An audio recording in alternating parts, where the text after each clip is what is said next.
Hi everyone, welcome you all in law Vita. हम लोग UGC net law preparation की एक सीरीज़ लेकर आए हैं जिसमें हम लोगों ने मुस्लिम लॉ के साथ शुरुआत की है। आज के इस लेक्चर में हम लोग पढ़ेंगे कि सोर्सेज ऑफ मुस्लिम लॉ कौन कौन से हैं, उनके क्या मतलब हैं और स्कूल्स ऑफ मुस्लिम लॉ कौन से हैं। सारे कॉन्सेप्ट समझने के बाद हम लोग प्रीवियस ईयर क्वेश्चंस डिस्कस करेंगे इसी टॉपिक से रिलेटेड, प्लस उनके अलावा भी कुछ 8 से 10 हम लोग प्रैक्टिस एमसीक्यूज भी करेंगे। चलिए शुरुआत करते हैं कि सोर्सेज ऑफ मुस्लिम लॉ क्या हैं। तो सोर्सेज ऑफ मुस्लिम लॉ दो पार्ट्स में डिवाइडेड हैं, एक है प्राइमरी सोर्स, एक है सेकेंडरी सोर्स। प्राइमरी सोर्स को एंशिएंट सोर्स भी कहा जाता है और सेकेंडरी सोर्स को मॉडर्न सोर्स। ठीक है, तो क्वेश्चन में दोनों टर्मिनोलॉजीज यूज हो सकती है, तो हमें दोनों पता होनी चाहिए। तो अभी प्राइमरी सोर्सेज कौन कौन से हैं? दे आर कुरान, सुन्ना, कुछ जगह इसको सुन्ना लिखा है, कुछ जगह सुन्नत लिखा है, दोनों ठीक है। इसके अलावा हदीस, इज्मा एंड कियास, ये 5 तरह के primary source of Muslim law होते हैं। आपको इनके नाम याद रखने होंगे, साथ साथ ये क्या है, इनका क्या मतलब है, वो भी आपको याद रखना पड़ेगा। क्वेश्चन किसी भी तरीके से आ सकता है। On the other hand the secondary sources are customs, customs को उर्फ भी कहते हैं और तमूल भी कहते हैं। ठीक है, याद रखना। The second legislations, the laws, the acts, the judicial decisions, and the last, which is very common to all the kind of laws, that is justice, equity and good conscience। तो ये सारे sources कहलाते हैं of Muslim law। चलिए अब हम लोग पहले प्राइमरी सोर्सेज को डिटेल में स्टडी करते हैं। In the very first, the very crucial is Quran. Quran को हम जो आम तरीके से समझते हैं वो क्या है? वो है इस्लाम का सेंट्रल रिलीजियस टेक्स्ट, इस्लाम की होली बुक। कुरान इस्लाम की होली बुक है जिसमें माना जाता है कि वो सब बातें लिखी हैं जो कि एंजल गिब्राइल ने प्रॉफिट मोहम्मद साहब को रिवील की थी, कि गॉड के जो भी वर्ड्स हैं वो एंजल गिब्राइल के थ्रू मोहम्मद साहब तक पहुंचाई गई थी, एंड वही सब बातें कुरान में मेंशन है। It is the first important source of Muslim law. याद रखिएगा, ये सबसे पहला और सबसे इम्पॉर्टेंट सोर्स है मुस्लिम लॉ का। ये रिलीजियस, सेंट्रल रिलीजियस टेक्स्ट है इस्लाम का, and this is considered as a direct command of God. इसलिए कुरान की सबसे ज़्यादा हाई लेवल ऑफ एफिशिएंसी होती है, हाई लेवल ऑफ बिलीफ होता है कि कुरान में जो लिखा है उसको सबसे पहले हम उस कंसिडरेशन में लेंगे, सबसे पहले हम उसको रेफर करेंगे, because it is considered that it is a direct command of God. ठीक है, सेकेंड प्राइमरी सोर्स इज सुन्ना और सुन्नत। तो सुन्ना क्या है? प्रॉफिट मोहम्मद साहब ने अपनी लाइफ टाइम में कैसा कंडक्ट किया, क्या उनके वर्ड्स थे, उन्होंने अलग अलग बातों पर क्या क्या कहा, किन किन ऐसे सवाल थे जिन पर प्रॉफिट मोहम्मद साहब ने कुछ नहीं कहा, ही ऑप्टेड साइलेंस। तो उनका जो भी कंडक्ट था, जो भी उनके वर्ड्स थे, जो भी उनकी सेइंग्स थी, जो भी उनकी साइलेंस थी, दैट ऑल कॉन्स्टिट्यूट्स सुन्ना। अब हमें ये सब कैसे पता चला? जो भी लोग प्रॉफिट मोहम्मद साहब के साथ रहते थे, उनके जो भी कंपेनियंस थे, ये सब बातें उन्होंने बताई। तो ये एक तरीके से ओरल फॉर्म ऑफ कुरान माना जाता है। ठीक है, ये ओरल फॉर्म है और इसी का रिटन फॉर्म कहलाता है हदीस। सुन्ना के जो भी नरेशंस हैं, जो भी रिटन फॉर्म, हदीस is all the narrations of what profit said, what profit did और व्हाट प्रॉफिट साइलेंटली अलाउड। ठीक है, तो हमने बता दिया सुन्ना क्या है। सुन्ना वो ट्रॉडन पथ है, वो प्रोसीजर्स हैं, वो वे ऑफ एक्शन है जो कि प्रॉफिट मोहम्मद साहब ने अपनी लाइफ में अप्लाई किए थे, इम्प्लीमेंट किए थे। ठीक है, और ये माना जाता है कि सुन्ना क्या है? सुन्ना कुरान में जो भी प्रिंसिपल्स इस्लाम को लेके एम्बॉडीड है, मेंशन है, उनका एप्लीकेशन इज कॉल्ड सुन्ना। हदीस मैंने बता दिया। फोर्थ सोर्स इज इज्मा। इज्मा क्या है? इज्मा के को एज अ सोर्स हम तब यूज़ करते हैं जब किसी भी प्रॉब्लम में, किसी भी सर्कमस्टांस में कुरान को अप्लाई करके देखा, सुन्ना को अप्लाई करके देखा, हदीस को अप्लाई करके देखा, पर हमें उस नई प्रॉब्लम का सल्यूशन नहीं मिला, कोई भी रूल ऑफ लॉ नहीं मिला जो कि कुरान में हो, सुन्ना में हो, हदीस में हो। तब क्या होता है उस सिचुएशन में? तब जो एक लॉ नोइंग पर्सन होते हैं इस्लाम के, जिन्हें हम जूरिस्ट कहते हैं, वो अपने ओपिनियन से उस पर्टिकुलर प्रॉब्लम के ऊपर सल्यूशन देते हैं। ऐसे पर्सन्स को मुस्तहिद्स कहा जाता है और उनके ओपिनियंस को इज्मा कहा जाता है, जो कि अगेन एक इम्पॉर्टेंट प्राइमरी सोर्स कंसिडर किया जाता है ऑफ मुस्लिम लॉ। तो पास में ऐसी बहुत सारी प्रॉब्लम्स अराइव हुई थी जिनका सल्यूशन बाकी सोर्सेज में नहीं था, और उन सर्कमस्टांस में अलग अलग कुछ इम्पॉर्टेंट लॉ जूरिस्ट ने उन मुद्दों पर अपनी राय रखी, अपना ओपिनियन पेश किया, और उन्हें एज अ सोर्स कंसिडर किया गया, और उन्हें कहते हैं इज्मा। Fifth and the last primary source is कियास।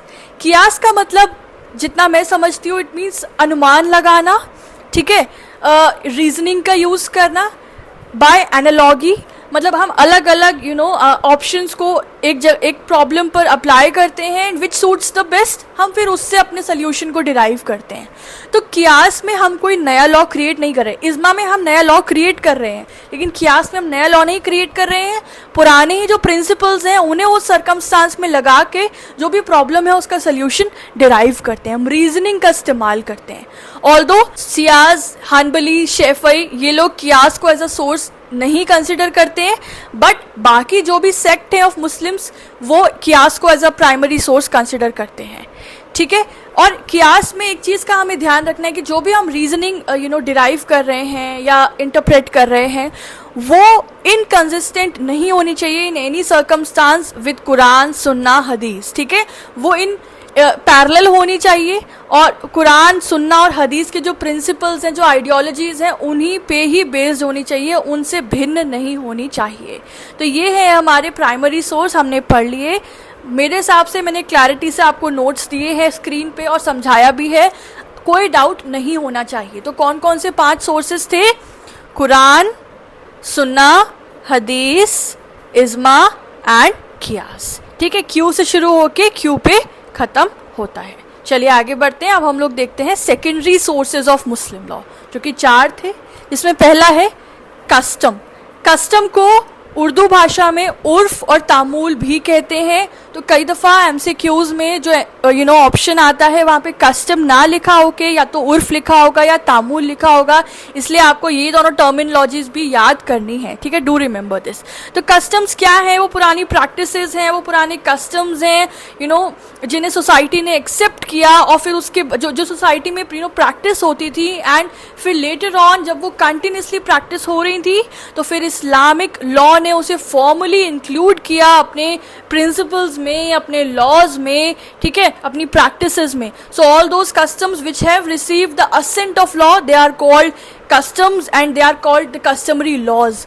एक कस्टम के वैलिड होने के लिए कुछ रिक्वायरमेंट्स होती हैं, या आपने पहले भी पढ़ा होगा, हम लोग हिंदू लॉ में भी पढ़ते हैं कि एक कस्टम वैलिड तब माना जाता है जब वो रीजनेबल हो, ठीक है, वो उसके पीछे एक रीजनिंग इंश्योर्ड हो, और वो एक लॉजिक पे बेस्ड हो, वो इमेमोरियल हो, वो अनंत काल से चला आ रहा हो, वो एंशियंट हो, वो पब्लिक पॉलिसीज, मोरालिटी, इन सब के अपोज ना हो, और वो टेरिटोरियल हो, यानी कि जिस प्रांत के लोगों के ऊपर, जिस जगह के लोगों के ऊपर वो अप्लाई किया जा रहा है वहाँ पे वो प्रिवेल करता हो, उस जोग्राफिकल एरिया का वो कस्टम हो, वो टेरिटोरियल हो, तभी वो एक वैलिड कस्टम कंसिडर किया जाएगा, ठीक है। Secondary source is legislation. So हमारे कंट्री में मुस्लिम्स कई सारे वेरियस अलग अलग लॉज एंड लेजिस्लेशन से गवर्न होते हैं। They are like Shariat act 1937, dissolution of Muslim marriage act 1939, Muslim women protection of rights and divorce act 1986 and so on.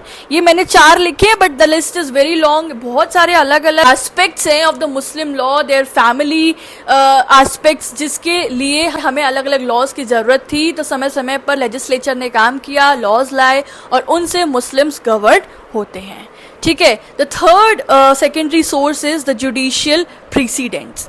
Judicial precedents यानी कि जो हमारी इंडियन जुडिशरी ने अलग अलग पॉइंट्स पर, अलग अलग प्रॉब्लम्स पर जो अपना डिसीजन दिया, जो इंटरप्रिटेशन किया लॉ का, that is all the judicial precedents, particularly dealing with the Muslim family law.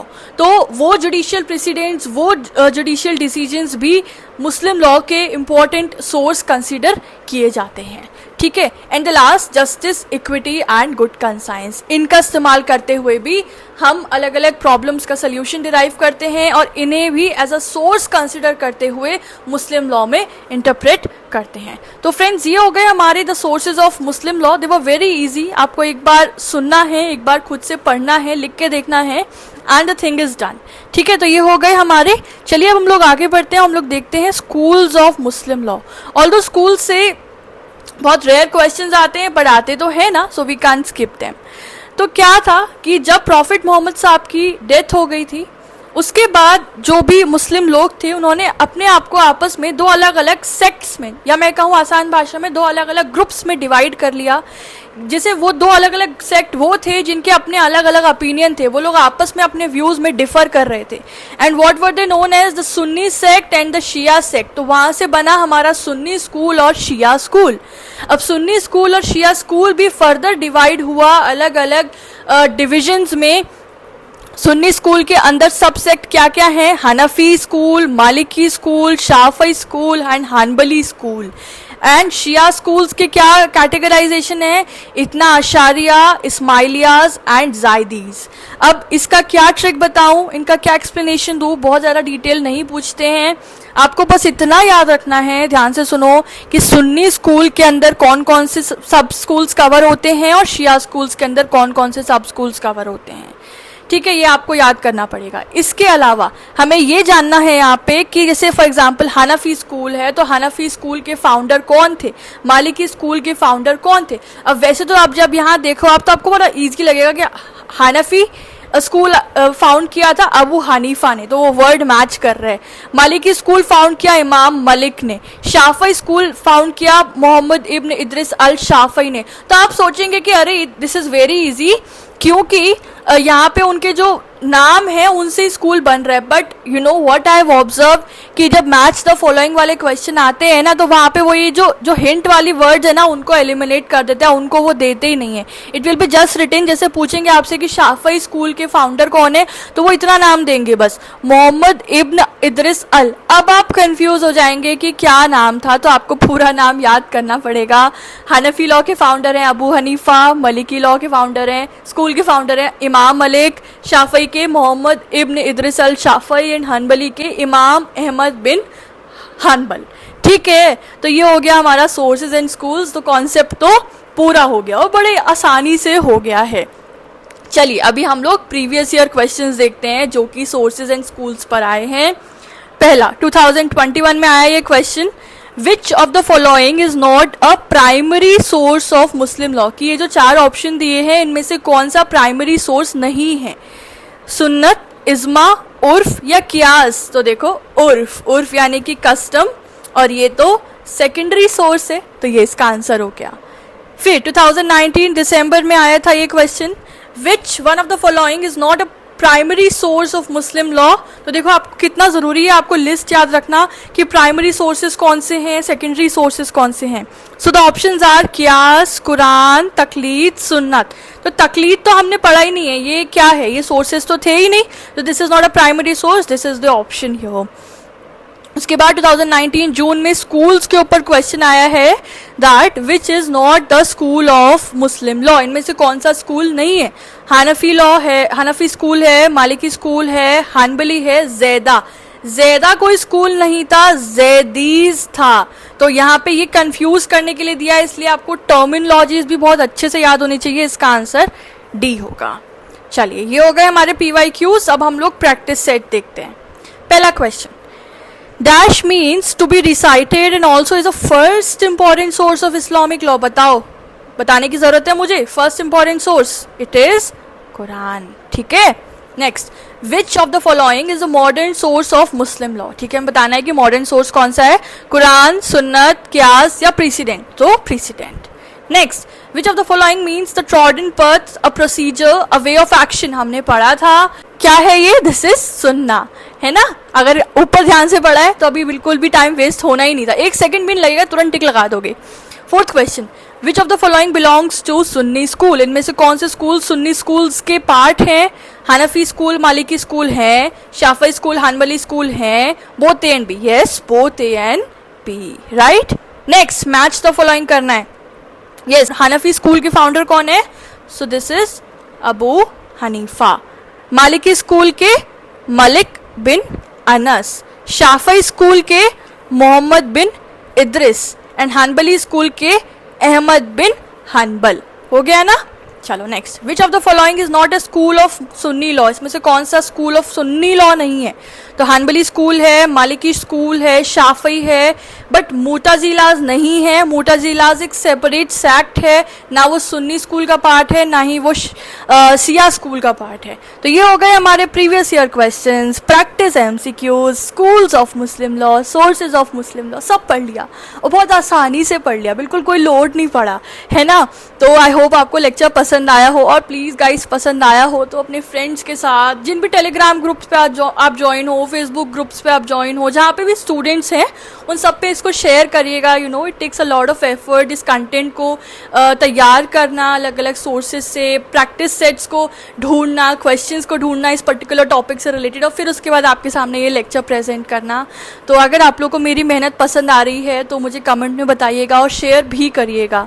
सो मैं अगले लेक्चर के साथ बहुत जल्दी आऊँगी, तब तक के लिए थैंक यू सो मच। पढ़ते रहिए, have a good day, bye bye.